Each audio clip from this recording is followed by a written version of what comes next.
Greater Noida में हाल ही में एक ऐसी घटना हुई है जिसने सबको सच में हिला कर रख दिया है। जी 27 साल के एक सॉफ्टवेयर इंजीनियर युवराज मेहता जी की मौत ये सिर्फ एक हादसा नहीं था।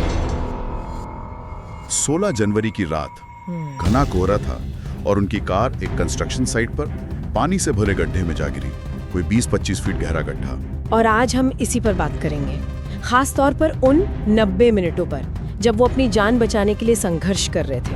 हाँ, और उस दौरान क्या हुआ और ज्यादा जरूरी क्या नहीं हुआ। बिल्कुल, ये जानना बहुत जरूरी है कि ये सिर्फ क्या हुआ की कहानी नहीं है, ये क्या नहीं हुआ की कहानी है। जो होना चाहिए था, जो किया जा सकता था, वो क्यों नहीं हुआ। सही बात है, असल सवाल तो वहीं छिपा है। ये कहानी एक गड्ढे की नहीं, एक पूरे सिस्टम में पड़े गड्ढों की है। तो चलिए उन 90 मिनटों को जरा समझते हैं। कार गिरने के बाद पूरी तरह डूबे नहीं थी। युवराज को तैरना नहीं आता था, पर वो किसी तरह कार की छत पर चढ़ गए। हिम्मत दिखाई उन्होंने बहुत।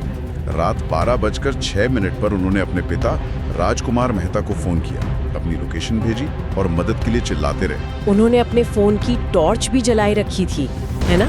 टॉर्च भी जलाई। और कमाल की बात यह है कि उनके पिता सिर्फ 10 मिनट में वहां पहुंच गए थे। 10 मिनट में? सोचिए, इसका मतलब है कि लोकेशन पता थी, आवाज आ रही थी, रोशनी भी दिख रही थी, सब कुछ। बचाव के लिए जरूरी हर सिग्नल मौजूद था। और फिर कुछ ही देर में पुलिस, दमकल विभाग और एसडीआरएफ की टीम भी वहां पहुंच गई। एसडीआरएफ मतलब स्टेट डिजास्टर रिस्पांस फोर्स। ये तो पहली रिस्पांस टीम होती है ऐसी स्थितियों में। बिल्कुल, पर फिर भी कुछ नहीं हुआ। यही तो सवाल है, जब सारी ट्रेंड टीमें वहां मौजूद थीं, तो मदद करने में इतनी देर क्यों हुई? यही इस कहानी का सबसे परेशान करने वाला हिस्सा है। कथित तौर पर टीमों की तरफ से कई बहाने सामने आए। जैसे ही कहा गया कि पानी बहुत ठंडा है, अंदर लोहे की छड़ें हो सकती हैं, कोहरे की वजह से कुछ साफ नहीं दिख रहा। और ये सुनकर तो यकीन ही नहीं होता कि नोएडा जैसे हाईटेक शहर में बचाव के लिए लाई गई रस्सियां छोटी पड़ गई। क्या रस्सियां छोटी पड़ गई?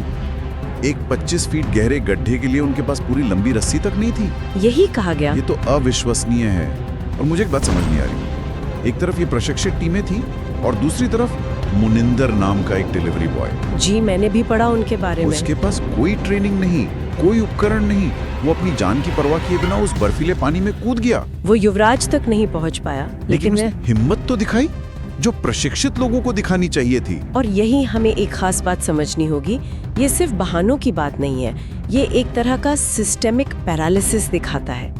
एसडीआरएफ जैसी टीमों का एक स्टैंडर्ड ऑपरेटिंग प्रोसीजर होता है, एक एसओपी। हाँ, होता है। क्या उस एसओपी में ये लिखा है कि पानी ठंडा है तो कार्रवाई नहीं करनी?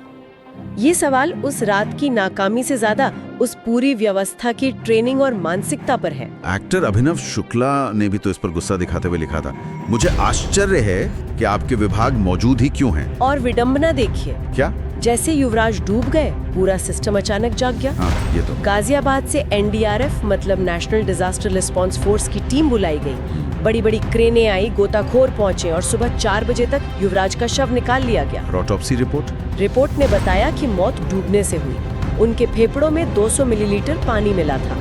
मतलब जब एक जान बचाई जा सकती थी, तब संसाधन कम पड़ गए, और जब सिर्फ एक शव निकालना था तो सारे संसाधन हाजिर हो गए। और ये लापरवाही सिर्फ उस रात की नहीं थी, है ना? नहीं, ये गड्ढा तो सालों से वहाँ मौजूद था। सालों से। ये कोई मामूली गड्ढा नहीं था, ये सालों की प्रशासनिक लापरवाही और भ्रष्टाचार का एक जीता जागता स्मारक था। भ्रष्टाचार भी? जी, ये जमीन उस नोएडा स्पोर्ट्स सिटी घोटाले का हिस्सा थी, जिसकी जांच सीबीआई कर रही है। 2015 में यूपी सिंचाई विभाग ने इस पानी को निकालने के लिए एक रेगुलेटर बनाने का प्रस्ताव दिया था। अच्छा, तो फिर क्या हुआ? वो प्रस्ताव फाइलों में ही दबा रह गया। तो जब हम इस गड्ढे को देखते हैं, हमें सिर्फ पानी और कीचड़ नहीं, हमें अधिकारियों की मिलीभगत और सिस्टम की नाकामी भी देखनी चाहिए। जाहिर है लोगों में बहुत गुस्सा था। इसके बाद सरकार ने कुछ एक्शन लिया भी है। हाँ, नोएडा अथॉरिटी के सीईओ लोकेश एम को हटा दिया गया, एक जूनियर इंजीनियर सस्पेंड हुआ है और एक एसआईटी भी बना दी गई है जांच के लिए। जी, 3 सदस्यों की स्पेशल इन्वेस्टिगेशन टीम। एक रियल एस्टेट डेवलपर को भी गिरफ्तार किया गया है। लेकिन क्या ये काफी है? यही सवाल है। ये कदम जरूरी है, पर युवराज मेहता की मौत सिर्फ एक गड्ढे में डूबने की कहानी नहीं है। ये उस सिस्टम पर एक गहरा सवाल खड़ा करती है, जिस पर हम सब अपनी सुरक्षा के लिए निर्भर करते हैं। तो अंत में सोचने वाली बात यही है, जब नोएडा जैसे आधुनिक और साधन संपन्न शहर में एक इमरजेंसी में 25 फुट लंबी रस्सी या मदद करने का साहस नहीं मिल सकता, तो क्या इसका मतलब ये है कि संकट के समय में हर व्यक्ति अपनी सुरक्षा के लिए आखिरकार अकेला ही है? अगर वीडियो अच्छी लगी हो तो एक लाइक जरूर छोड़ देना। कमेंट्स में अपनी राय जरूर बताना। हाँ, ये बहुत जरूरी है।